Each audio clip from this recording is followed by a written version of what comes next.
Capital gain tax is basically a tax from your gains.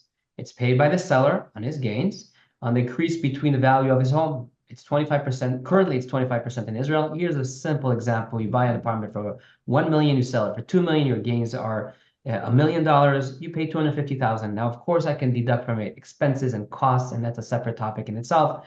If you're coming to sell, talk to me. I'll help you tax plan and try to pay as least as possible. There's also different kind of brackets I could use for my clients. Depends on when you bought the apartment, and even more than that. So can you be avoiding capital gain tax? So yes, first of all, the example that I said is if you buy beyond the green line.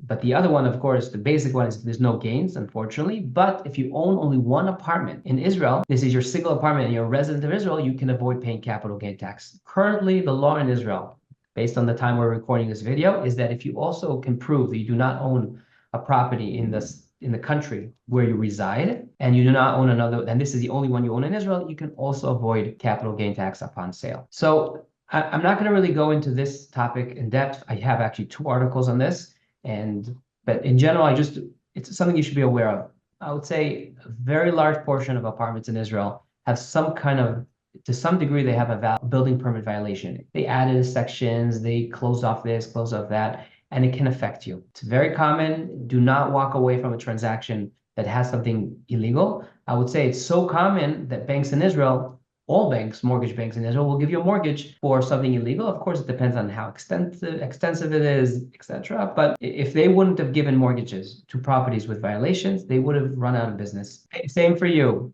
If you see something like this, discuss it with me. We'll discuss if you should stay away or not. In general, the thumb rule is yes, you should review those kind of properties. It will affect your purchase, and you have to understand that. So first of all, a mortgage is given to you here as a percentage of the property purchase value, or as a valuation that the appraisal will give to the property, the lower between the two. Therefore, if you have anything illegal and it's extensive, it will lower the value of the property, and therefore you might be able to get a lower financing from your mortgage bank. So therefore, in those cases, we would always recommend our clients to do an early appraisal before signing the contract in order to determine what's the value of the property, understand your financing, and see if it's within your budget, that you won't have any surprises at a later stage.